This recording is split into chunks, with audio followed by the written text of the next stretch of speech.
Gente, acabou de sair a pesquisa eleitoral da Genial Quest, a pesquisa que é a queridinha da Rede Globo, colocando Flávio Bolsonaro e Lula empatados, cravados em 41%. É o mesmo cenário que o Datafolha publicou essa semana, uns dias atrás.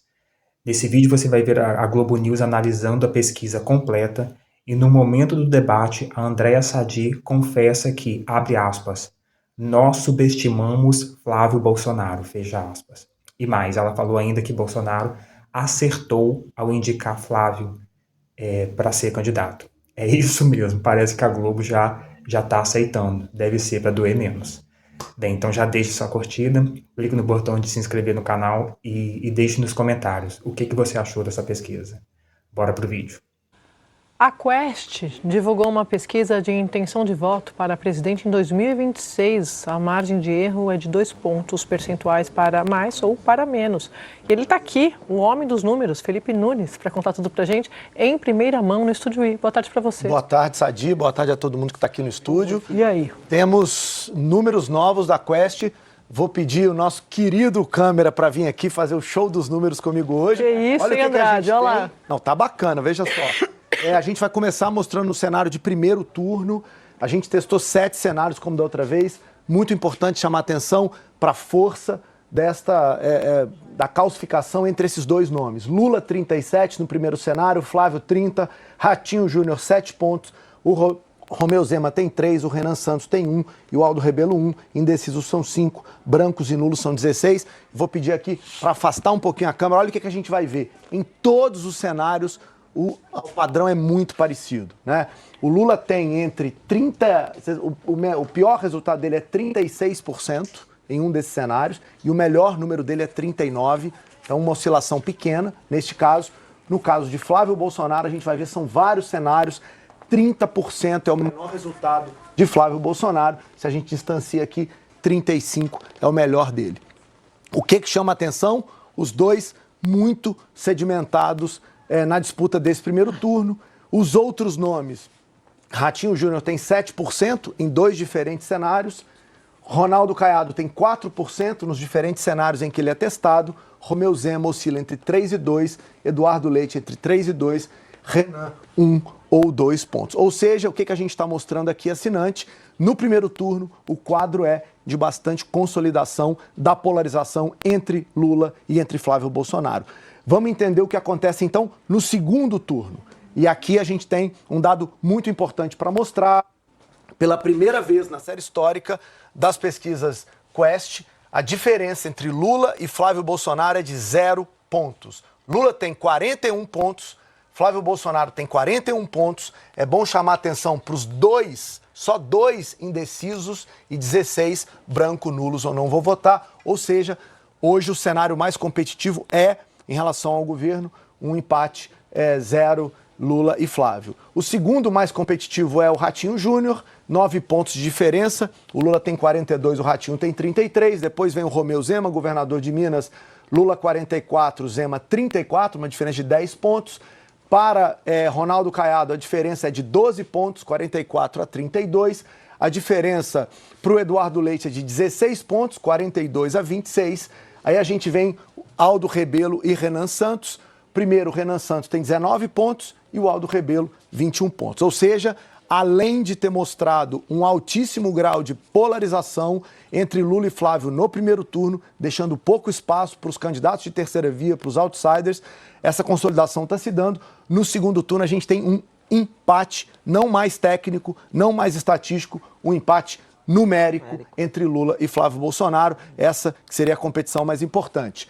Para terminar os grandes números que eu vim apresentar para vocês hoje, olha o que está acontecendo com a aprovação do governo Lula.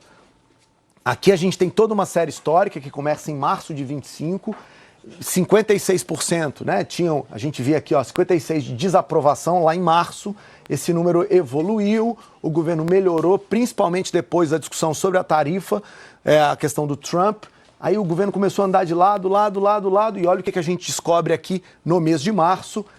O governo hoje é rejeitado por 51% dos eleitores brasileiros, contra 44% que o aprovam.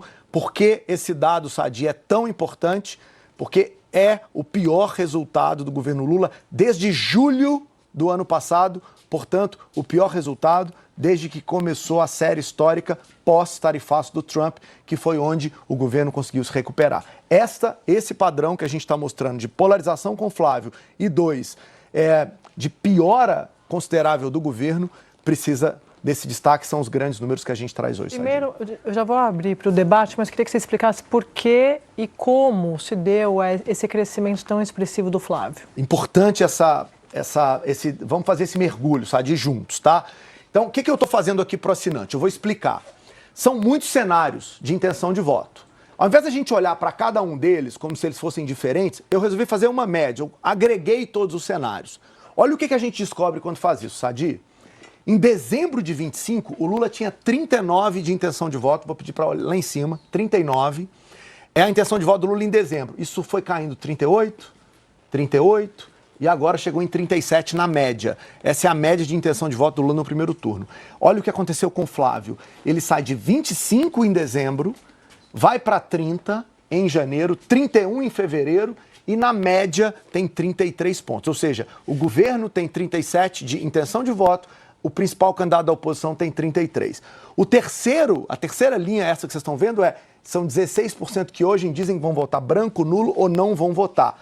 Ou seja, tem um percentual grande que está alienando o voto. É importante prestar atenção nesse indicador. Depois a gente pode debater, mas esse número tende a diminuir até a eleição. Vamos ver quem vai capturar esse sentimento de indignação. 5 são indecisos na média, 5 são os candidatos do PSD, na média, somados ali os nomes, e os outros têm 5. Sadi, como é que o Flávio Bolsonaro foi consolidando esse espaço que a gente está vendo na pesquisa? Olha o que é o Brasil que a Quest tem mostrado a cada mês aqui na Globo News. O Brasil é um país hoje dividido em 5 grandes grupos. 19% se consideram lulistas, 14% se consideram de esquerda, mas não lulista, 32% são independentes, 21% são de direita e 12% são bolsonaristas. O que a gente está vendo aqui? Se a gente somar os 21 mais 12, 33. Se a gente somar os 19 e 14, 33, significa que 33 estão de um lado do jogo, 33 estão do outro lado do jogo e aqui no meio 32 para serem conquistados. Olha o que o Lula faz com esses grupos. De dezembro até março, o Lula tem entre os lulistas 92, 88, 91 e 91. Ele consolida o lulismo, o que é óbvio. O presidente Lula tem que ter esse voto. Entre a esquerda, ele também está muito consolidado. Ele tem 77 em dezembro, 78 em janeiro, 78 em fevereiro e agora oscilou 74, um pedacinho da esquerda preocupada com o Lula. Mas o jogo é dos independentes, correto? Sadi? 24 eram os independentes que votavam no Lula em dezembro. Olha o que aconteceu até março, esse número caiu para 21 pontos.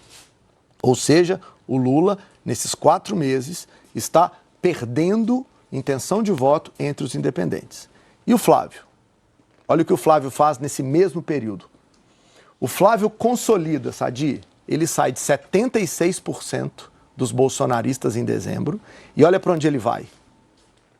92%. Então ele domina o campo bolsonarista como o Lula faz no lulismo. Na direita, olha o que o Flávio construiu. 45 era o voto da direita em dezembro no Flávio. Ele evolui para 59, 65, agora 71% da direita com ele. Ou seja, os dois campos já estão consolidados. O que está fazendo a diferença para o Flávio? Independente. Olha o independente, Sadi. 11 pontos em dezembro, 17 pontos em janeiro, 18 pontos em fevereiro e 21 pontos em março. Ou seja, neste momento, o Lula tem 21 pontos nos independentes e o Flávio tem 21 pontos nos independentes. É isso que está fazendo a diferença e está construindo esse empate, como eu disse, numérico e não mais técnico. E você falou do governo, onde é que piorou? Você tem esses dados para mostrar para a gente? Onde piorou e por que o governo piorou, né? Olha o que a gente tem aqui, Sadi. Sobre o governo, aqui tem um gráfico que a gente consegue ver deixa eu botar na tela para todo mundo, vou explicar para o assinante o que a gente fez aqui. A bolinha amarela é fevereiro de 2026, tá? A bolinha azul é março de 2026. Então, toda vez que a gente estiver vendo esse número caminhar nessa direção, significa que piorou nos vários grupos da pesquisa entre março e fevereiro. Vou pedir a câmera para afastar, porque a gente vai conseguir ver melhor. Em todos, ou quase todos os segmentos, quase todos, a gente viu uma piora do governo Lula de fevereiro para março. Só tem um grupo, que é o grupo de 60 anos ou mais, só esse, lá de cima, é que tem melhor. O resto, as bolinhas amarelas, estão todas indo na direção do azul de maneira negativa. Então, Sadi, o governo piorou em todos os segmentos da sociedade brasileira. Por que o governo está piorando? Primeira razão, olha o noticiário percebido da sociedade brasileira. Esse mês, 47% estão dizendo que o noticiário é mais negativo, contra 24% que o noticiário é mais positivo. Então, parte tem muita notícia ruim aparecendo, e esse volume enorme de notícias ruins, obviamente, impactam no humor desse eleitor. Não é à toa, e eu chamo aqui especial atenção do nosso assinante, olha o que aconteceu nessa série histórica.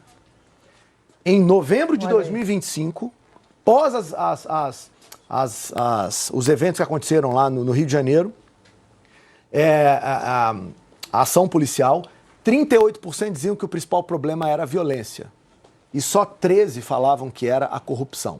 Agora eu vou pedir o Andrade para vir comigo. Olha aqui, ó. Olha a corrupção subindo, ó. Agora, o segundo tema mais importante para os brasileiros é corrupção. Primeiro violência, depois corrupção. O noticiário de violência e de corrupção está pegando fogo e é óbvio, contrário ao governo. Segundo tema que explica essa piora do governo, Sadi, a economia. A gente sempre olha, Flávia acompanha isso há muito tempo, a gente sempre fala, a gente sabe que o primeiro trimestre é geralmente ruim por conta da sazonalidade de alimentos, certo? Olha a pesquisa simplesmente confirmando o que a gente vê como padrão. Nesse momento, sai de fevereiro para março, 43 de negativo, dizendo que a economia piorou, foi para 48, enquanto melhorou, ficou estável. Então, notícias ruins, economia também piorando na percepção dos brasileiros e um tema que eu acho que é fundamental no debate, que é o imposto de renda. Mas e aí, não rolou? Não rendeu? A grande aposta, Sadi, do governo até aqui era que o imposto de renda ia fazer a diferença, Sim, correto? Sim. Olha o que os números mostram pra gente. Em outubro, quando o assunto foi trazido para a imprensa, 61% diziam que achavam que seriam beneficiados por essa isenção do imposto de renda. Tem uma superlativização enorme nesse caso. Quando a gente chega em fevereiro, 30% dizem que foram beneficiados, 67% não. Em março, 31%. Mudou muito pouca coisa. Depois de 2 meses, é uma oscilação pequeniníssima. Ou seja, o eleitor brasileiro não está sentindo no bolso uma melhora significativa. Quer ver? A gente divide esse quadro por renda. Olha a divisão por renda. Quem ganha até 2 salários mínimos, 22% se dizem beneficiados pelo imposto de renda. No 2 a 5, 36% se dizem beneficiados. Acima de 5, 34%. É muito pouca gente, é aquele terço que já é lulista. E entre esses que se dizem beneficiados, Sadi, olha o que está acontecendo com a renda real das pessoas. 17% apenas falam que sentiram um aumento significativo na sua renda. Então, tem imposto de renda, tem a nova isenção, tem a nova tabela, mas o brasileiro ainda não está dizendo que consegue sentir no bolso essa melhora que o governo apostava que era o grande instrumento, né, político para que esse ano as pessoas pudessem ver melhora na qualidade de vida. Então... Bem, como vocês viram, a candidatura de Flávio já decolou, antes mesmo das eleições começarem. E Flávio está surpreendendo porque ele está conseguindo converter votos novos, votos de eleitores independentes, de pessoas que não se identificam como sendo de direita, por exemplo. Então, se até a Globo está impressionada, é porque eles já preveem o estouro que vai vir por aí quando as eleições começarem verdadeiramente. Então, deixa sua curtida aqui no vídeo, clique no botão de se inscrever, e se você ainda não comentou, comenta aqui no vídeo, aqui embaixo, o que você achou da pesquisa. Um grande abraço e fique com Deus.